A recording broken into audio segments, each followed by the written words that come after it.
Assalamualaikum warahmatullahi wabarakatuh. Perkenalkan, saya Sarah Dian Anjani dengan NIM 210320041.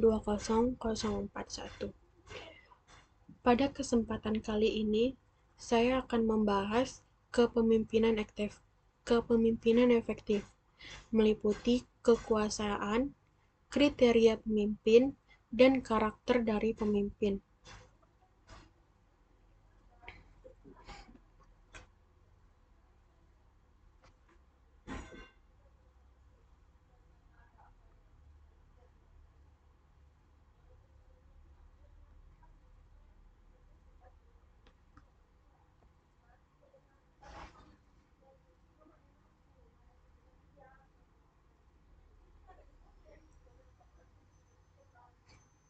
Baik, langsung saja yang pertama itu kemampuan pemimpin sebagai manajer. Kemampuan pemimpin sebagai manajer ditetapkan oleh beberapa kriteria. Kriteria yang pertama itu mampu menentukan arah serta tujuan dari organisasi. Kriteria yang kedua itu mampu mempertahankan dan mengembangkan organisasi. Mempertahankan organisasi dapat dilakukan melalui fungsi-fungsi manajemen seperti pengukuran, penilaian, pengawasan, dan pertimbangan kebijaksanaan. Kriteria yang ketiga yang sebagai seorang manajer itu adalah pemimpin mengelola dan memanfaatkan potensi serta sumber daya yang ada. Kriteria yang keempat adalah memanfaatkan otak kanan untuk melakukan imajinasi, kreativitas, serta dan emosi berpikir, di mana otak kanan dianggap mampu melakukan analogi untuk leadership. Otak kiri dianggap untuk berpikir yang lebih rasional karena berhubungan dengan apa yang bisa dihitung dan melakukan kontrol.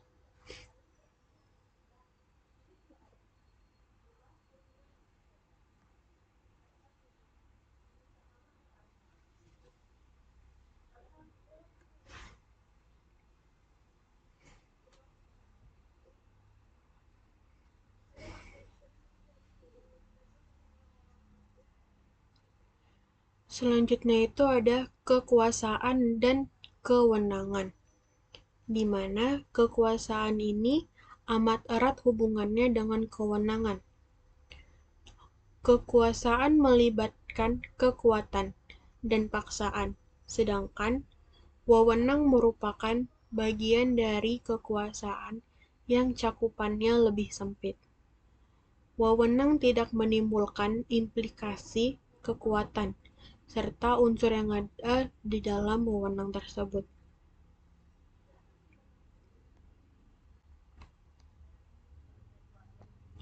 Yang pertama, wewenang ditanamkan pada posisi seseorang, di mana seseorang yang mempunyai wewenang karena posisi yang karena wewenang seseorang yang mempunyai wewenang dikarenakan oleh posisi yang diduduki, bukan karena karakteristik pribadi. Yang kedua, wewenang tersebut diterima oleh bawahan. Individu pada posisi wewenang yang sah melaksanakan wewenang dan dipatuhi bawahan karena dia memiliki hak yang sah. Yang ketiga, wewenang digunakan secara vertikal, di mana wewenang mengalir dari atas ke bawah mengikuti hierarki dari organisasi.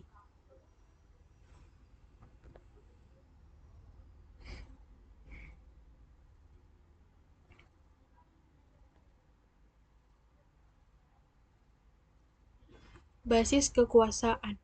Basis kekuasaan terbagi atas 4 basis. Yang pertama itu ada kekuasaan antar pribadi, yang kedua kekuasaan struktural dan situasional. Yang ketiga, kekuasaan pengambilan keputusan. Serta yang terakhir, yaitu kekuasaan informasi.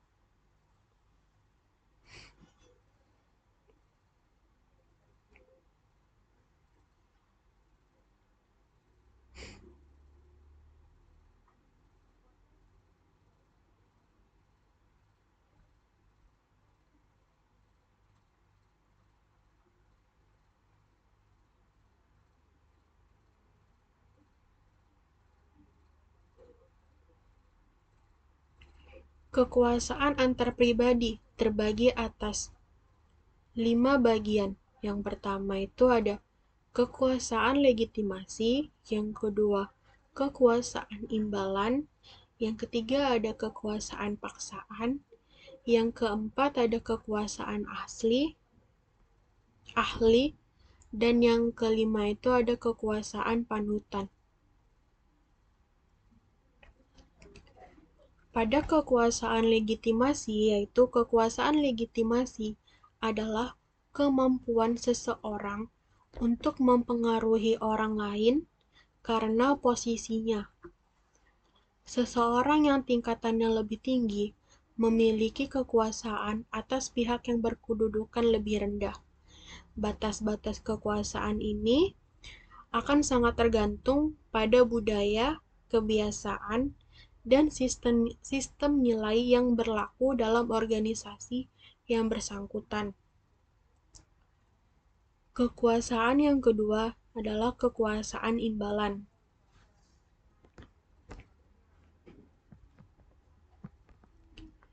di mana dalam kekuasaan imbalan ini, kekuasaan imbalan didasarkan atas kemampuan seseorang untuk memberikan imbalan kepada orang lain atau pengikutnya karena kepatuhan mereka. Kekuasaan imbalan ini digunakan untuk mendukung kekuasaan legitimasi. Penggunaan kekuasaan imbalan ini amat erat sekali kaitannya dengan teknik memodifikasi perilaku dengan menggunakan imbalan sebagai faktor pengaruh.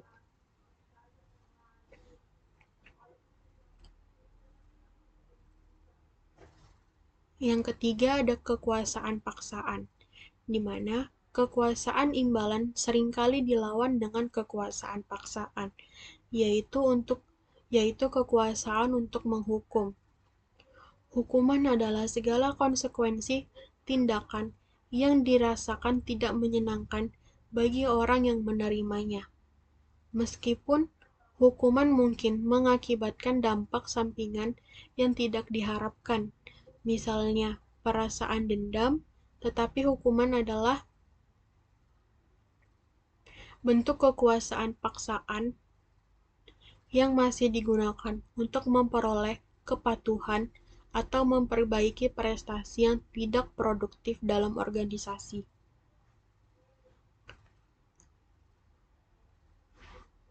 Yang keempat ada kekuasaan ahli, di mana seseorang mempunyai kekuasaan ahli jika ia memiliki keahlian khusus yang dinilai tinggi. Seseorang yang memiliki keahlian teknis, seperti seseorang yang memiliki keahlian teknis, administratif, atau keahlian lain yang dinilai mempunyai kekuasaan, walaupun kedudukan mereka rendah. Kekuasaan ini adalah suatu karakteristik pribadi, sedangkan kekuasaan legitimasi, imbalan, dan paksaan sebagian besar ditentukan oleh organisasi karena posisi yang didudukinya.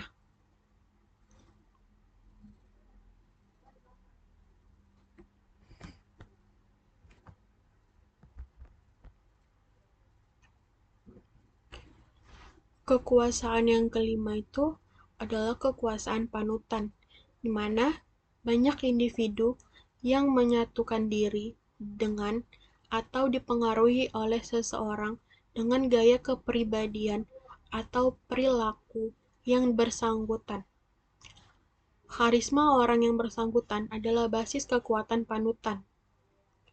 Seseorang yang berkarisma, misalnya seorang manajer ahli, penyanyi, politikus, olahragawan yang dikagumi karena karakteristiknya. Derajat kekuasaan panutan ditentukan oleh kekuatan pengaruh karisma yang dimilikinya terhadap orang lain.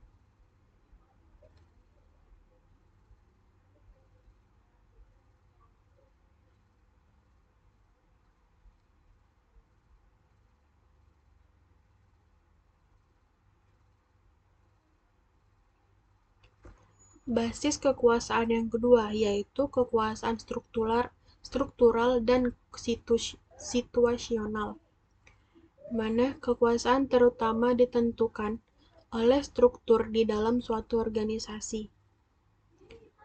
Struktur organisasi dipandang sebagai mekanisme pengendalian yang mengatur organisasi.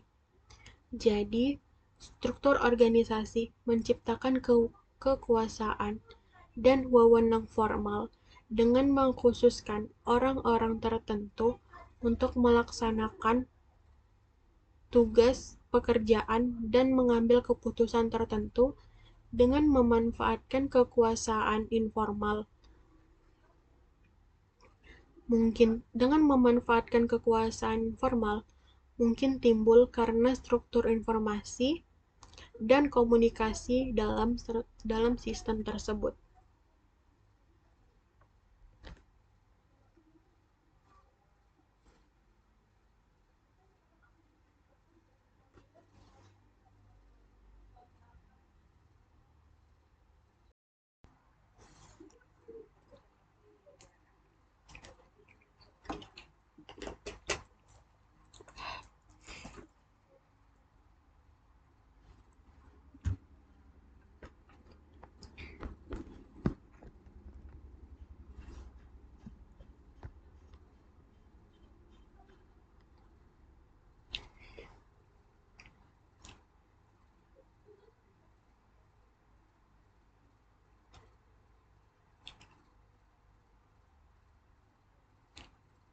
Basis kekuasaan yang ketiga itu ada kekuasaan pengambilan keputusan, di mana derajat seseorang atau sub-unit dapat mempengaruhi pengambilan keputusan.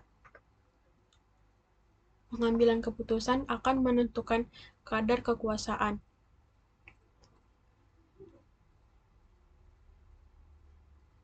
Seseorang atau sub-unit yang memiliki kekuasaan dapat mempengaruhi jalannya proses pengambilan keputusan. Alternatif apa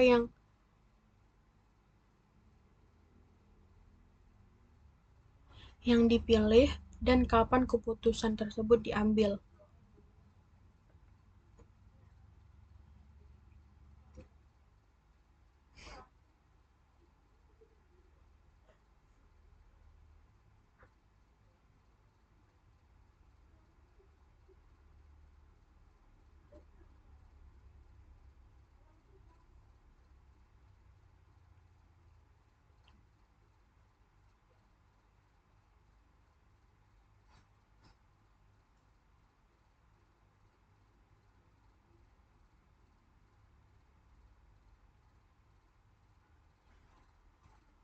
Basis kekuasaan yang terakhir itu ada kekuasaan informasi, di mana kekuasaan informasi ini memiliki jangkauan atas informasi yang relevan dan penting dalam suatu kekuasaan. Gambaran yang benar tentang kekuasaan seseorang tidak hanya disediakan oleh posisi orang yang bersangkutan, tetapi juga oleh penguasaan orang yang bersangkutan atas informasi yang relevan.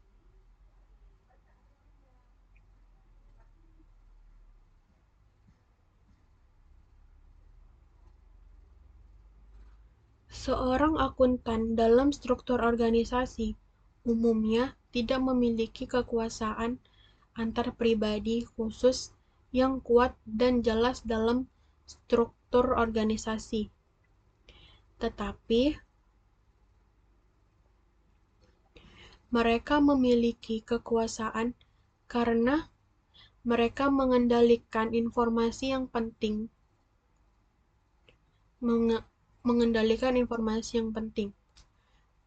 Dalam kekuasaan informasi ini, manajer sangat berkuasa. Muncul karena ia mengalokasikan keputusan yang penting dan memiliki jangkauan informasi yang penting.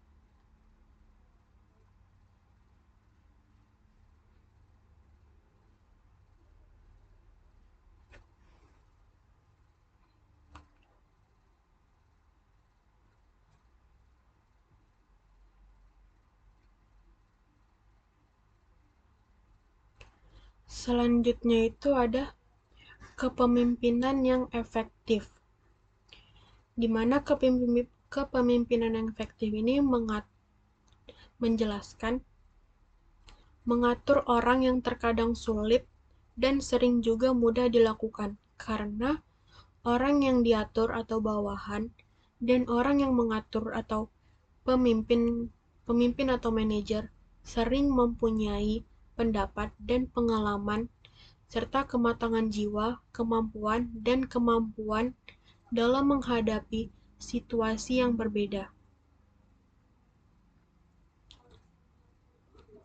Kemauan dan kemampuan bawahan bermacam-macam. Yang pertama, ada bawahan yang tidak mau tetapi mampu. Yang kedua, ada bawahan yang mampu tetapi ia tidak mampu. Yang ketiga, ada bawahan yang tidak mau tetapi mampu. Dan yang keempat, yaitu ada bawahan yang mampu bawahan yang mau dan mampu.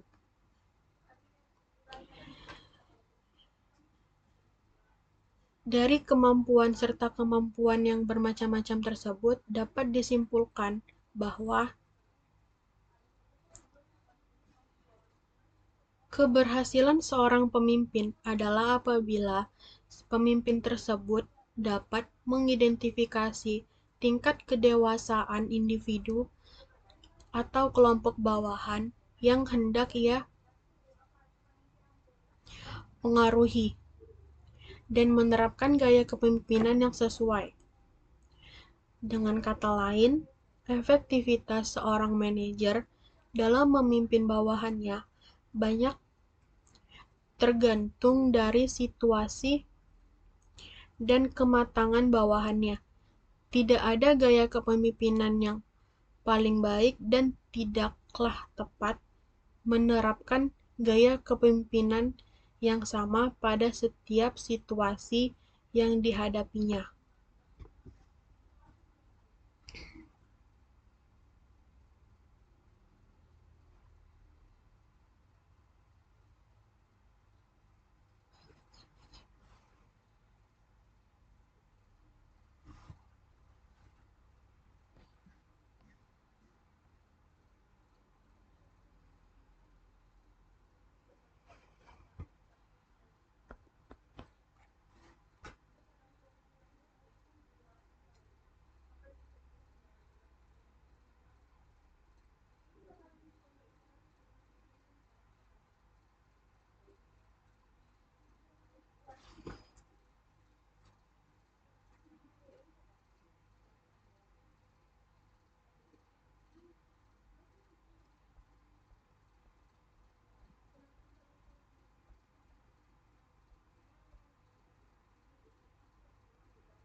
Selanjutnya itu ada kriteria seorang pemimpin. Kriteria seorang pemimpin terbagi atas 5 kriteria. Yang pertama, kriteria yang pertama itu pemimpin yang dapat menerima tanggung jawab. Kriteria yang kedua, kemampuan untuk bisa perspektif. Kemampuan untuk bisa atau perspektif. Kriteria yang ketiga itu bersifat objektif. Kriteria yang keempat, menentukan prioritas. Serta kriteria yang terakhir itu kemampuan berkomunikasi.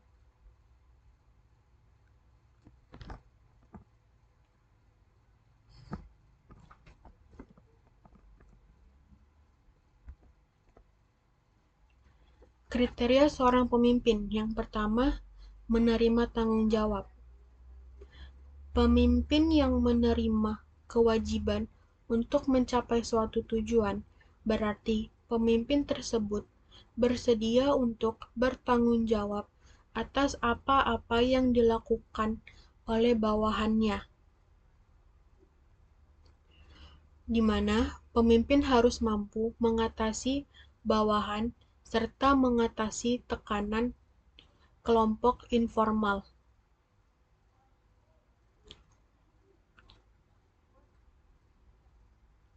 Kriteria ini menjelaskan bahwa pemimpin harus dapat menyelesaikan setiap permasalahan yang terjadi di dalam suatu organisasi, baik permasalahan dari bawahannya maupun permasalahan yang bersumber dari kelompok informal.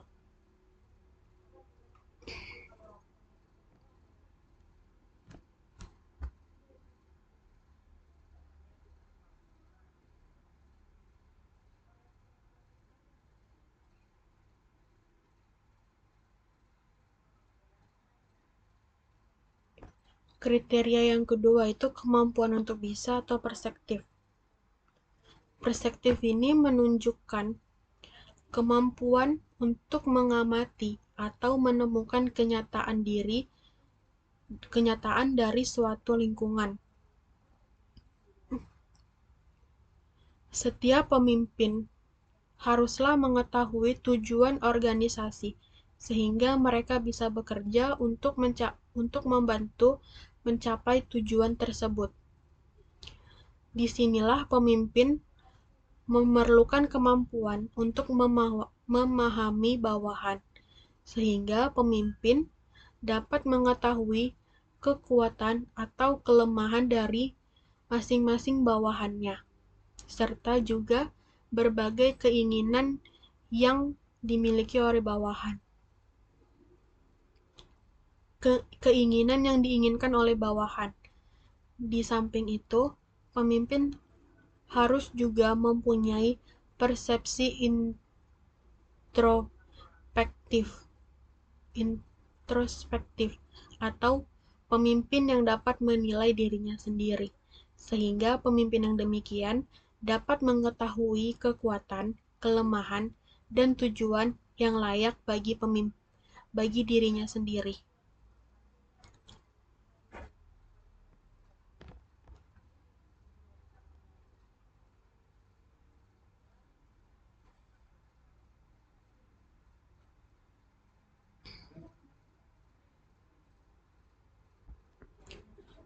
Kriteria yang ketiga itu bersikap objektif.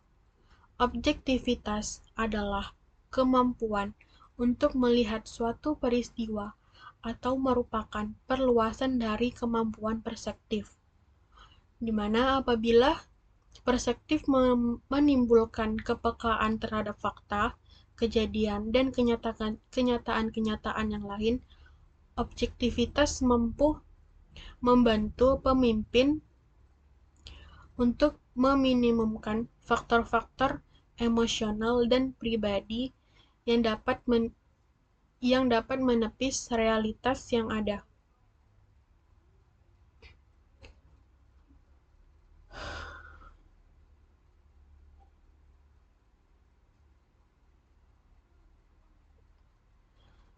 Kriteria yang keempat itu ada menentukan prioritas, di mana seorang pemimpin yang pandai harus mempunyai kemampuan untuk memiliki dan menentukan mana yang penting dan mana yang tidak. Kemampuan ini sangat diperlukan karena pada kenyataannya sering terjadi masalah-masalah yang harus dipecahkan, bukan dari bukan bukan datang satu persatu, tetapi seringkali masalah datang secara bersamaan dan berkaitan antar sat- dan berkaitan dari satu masalah dengan antara masalah yang lain. Dari masalah-masalah tersebut, seorang pemimpin harus dapat memprioritaskan mana masalah yang penting serta tidak penting untuk diselesaikan secara lebih dahulu.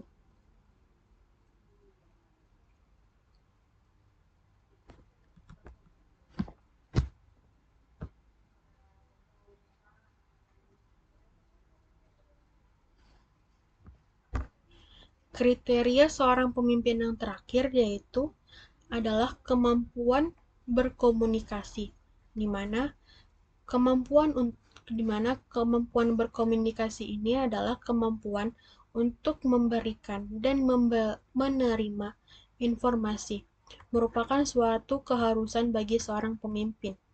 Seorang pemimpin adalah orang yang bekerja dengan menggunakan bantuan orang lain. Karena itu, pemberian perintah serta penyampaian informasi kepada orang lain atau bawahannya adalah suatu kriteria yang harus mampu serta mutlak dikuasai oleh seorang pemimpin.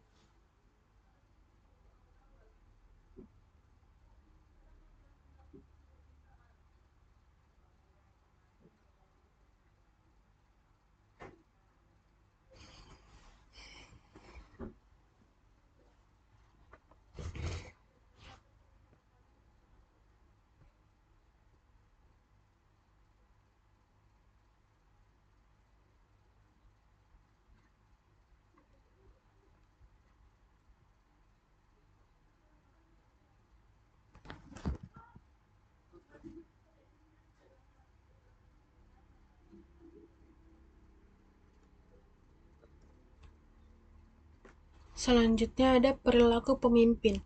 Perilaku manajemen tidak lagi meneliti tentang apa persyaratan atau kriteria seseorang pemimpin efektif, melainkan para ahli ini meneliti tentang hal-hal yang dilakukan oleh pemimpin yang efektif.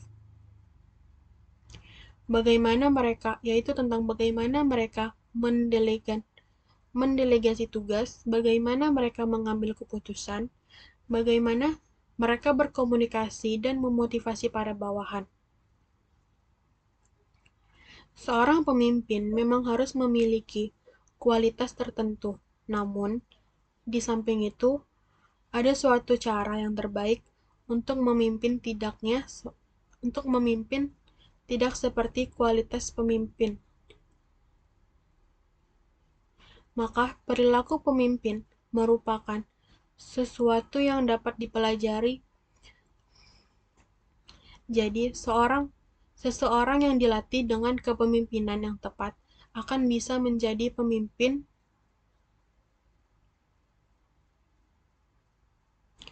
yang efektif dengan menggunakan suatu dasar tertentu.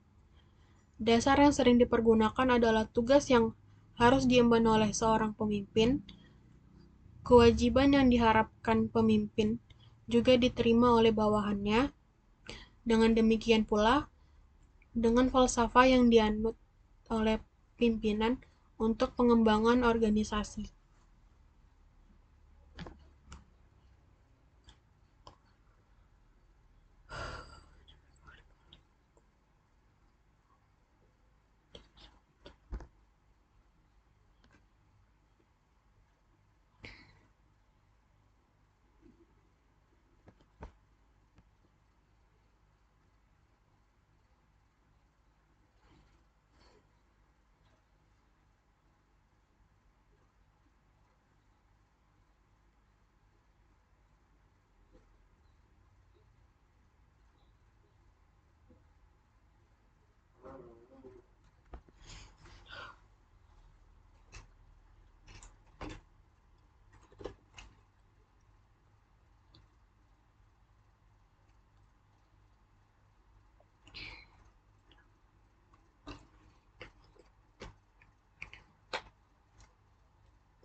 Selanjutnya itu adalah karakter pemimpin. Karakter pemimpin ini terbagi atas 7 karakter. Karakter yang pertama itu, pemimpin ideal adalah pemimpin yang cerdas. Karakter yang kedua, pemimpin ideal adalah pemimpin yang dapat berinisiatif. Karakter yang ketiga, pemimpin ideal adalah pemimpin yang dapat bertanggung jawab. Karakter yang keempat adalah pemimpin ideal adalah pemimpin yang dapat dipercaya. Karakter yang kelima yaitu pemimpin ideal adalah pemimpin yang jujur. Karakter yang keenam yaitu pemimpin ideal adalah pemimpin yang rela berkorban. Serta karakter pemimpin yang terakhir itu adalah pemimpin ideal adalah pemimpin yang dicintai dan mencintai kelompoknya.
Selanjutnya itu adalah ciri-ciri pemimpin yang tidak ideal. Ciri-ciri pemimpin yang tidak ideal terbagi atas 15 ciri. Yang pertama, itu hanya memerintah. Yang kedua, jarang diskusi. Yang ketiga, tidak memberikan kepercayaan. Yang keempat, tidak memberikan pujian. Yang kelima, konflik. Yang keenam, tidak terbuka.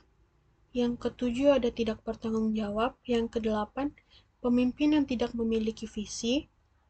Yang kesembilan, ada pemimpin yang gagal memimpin dirinya sendiri.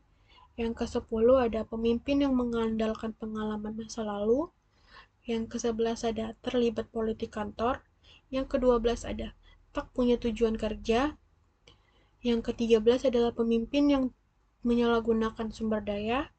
Yang ke-14 ada pemimpin yang tidak dapat melihat peluang. Serta yang terakhir ada yaitu pemimpin yang tidak percaya diri. Baik, ciri pertama dari pemimpin yang tidak ideal yaitu hanya memerintah, di mana menjadi pemimpin bukan berarti bisa seenaknya saja memerintah. Sebaliknya, hal yang harus dilakukan oleh seorang pemimpin yang benar yaitu harus bisa menciptakan komunikasi yang baik dengan tim atau orang yang dipimpinnya demi mencapai suatu visi dan misi yang telah ditentukan di dalam organisasi.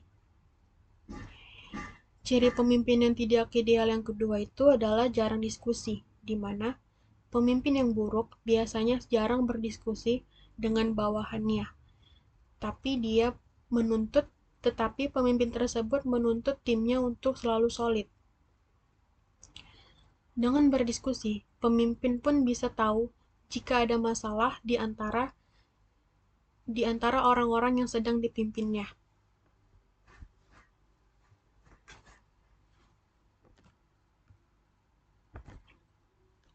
Yang ketiga itu tidak memberikan kepercayaan. Seorang pemimpin yang baik harus bisa memberikan kepercayaan kepada timnya untuk bekerja. Hal ini juga berguna untuk meningkatkan rasa kepercayaan diri dari timnya. Selanjutnya, ciri keempat dari pemimpin yang tidak ideal adalah pemimpin yang tidak memberikan pujian. Sesekali memuji bawahan perlu dilakukan demi memberikan penghargaan pada bawahannya. Hal ini dapat membuat mereka bisa termotivasi untuk menjadi tim yang lebih baik serta lebih maju pada pekerjaan sebelumnya. Ciri yang kelima itu ada konflik. Apabila bawahan Anda ditegur oleh atasan dari divisi lain, jangan hanya diam saja dan membiarkan bawahan Anda menghadapi dirinya sendiri. Pemimpin yang baik akan berusaha untuk memberikan dukungan pada timnya, bukan malah ikut menyalah-nyalahkan juga. Ciri keenam dari pemimpin yang tidak ideal yaitu pemimpin yang tidak terbuka. Jika pemimpin merupakan pemimpin yang kerap tertutup dan tidak memberikan kehebatan kerja tim, maka itu menandakan bahwa pemimpin tersebut merupakan pemimpin yang baik. Ciri yang ketujuh adalah pemimpin yang tidak bertanggung jawab. Pemimpin yang benar akan bertanggung jawab dengan pekerjaannya, bukan malah menyuruh bawahan untuk menyelesaikannya.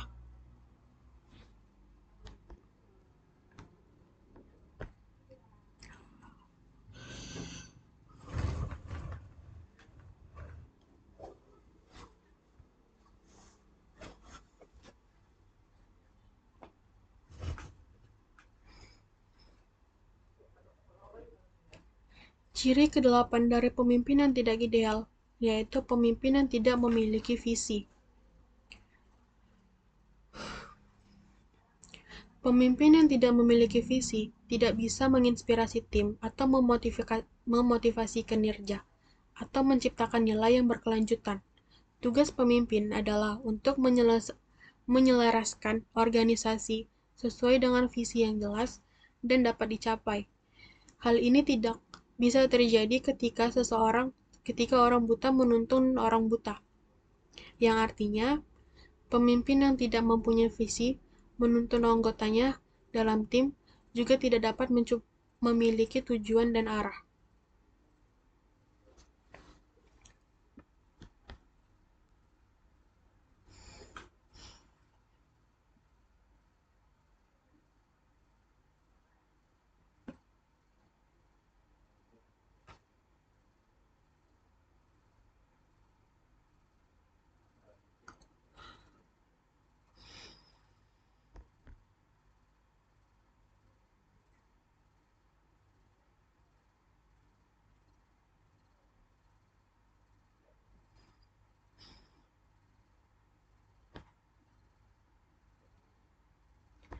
Ciri kesembilan dari pemimpin yang tidak ideal yaitu ketika pemimpin gagal untuk memimpin dirinya sendiri.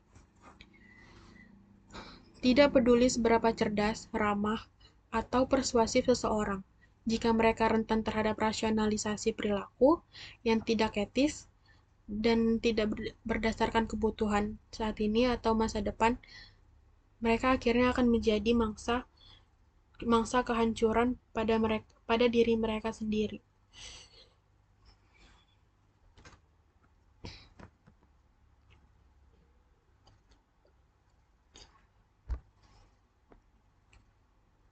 Ciri ke-10 dari pemimpin yang tidak ideal yaitu terlalu mengandalkan pengalaman masa lalu.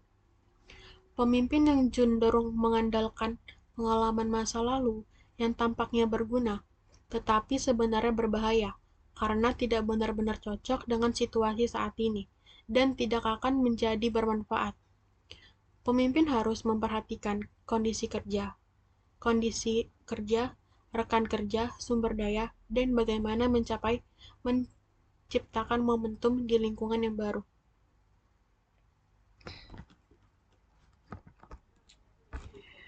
Ciri yang ke-11 itu ada terlibat politik kantor. Motivasi politik membuat orang sulit membuat keputusan secara objektif dan fokus pada mengelola tanggung jawab. Pemimpin yang terperangkap dalam politik kantor kehilangan identitas mereka dan terjebak dalam agenda dan motivasi orang lain. Ciri yang ke-12 itu tidak punya tujuan kerja. Bila pemimpin tidak tahu apa yang akan diperjuangkan, maka pemimpin akan sulit membuat keputusan yang baik. Kejelasan tujuan memungkinkan pemimpin untuk membuat keputusan yang benar dan konsisten sesuai dengan misi.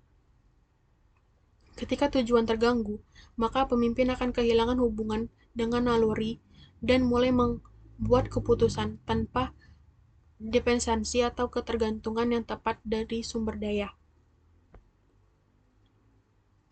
Yang ke-13 itu menyalahgunakan sumber daya. Pemimpin yang membuat keputusan baik harus meningkatkan pedoman sumber daya. Mereka tahu kapan harus melibatkan sumber daya itu di dalam rangka membuat keputusan yang tepat dan berdampak positif bagi perusahaan atau bagi masa yang akan datang. Yang ke-14 yaitu tidak melihat peluang. Visi ini membuat pemimpin ahli dalam mengantisipasi krisis dan mengelola perubahan jika dalam keadaan memburuk. Ini juga dapat memperluas pengamatan dan memungkinkan mereka melihat di dalam dan di luar perusahaan, sehingga keputusan yang dibuat pun tepat. Ciri yang terakhir itu tidak percaya diri. Pemimpin yang tidak memiliki percaya diri sering menjadi putus asa dan membuat keputusan mereka tiba-tiba. Mereka tidak memikirkan konsekuensi saat membuat keputusan. Baik, sekian dari saya. Assalamualaikum warahmatullahi wabarakatuh.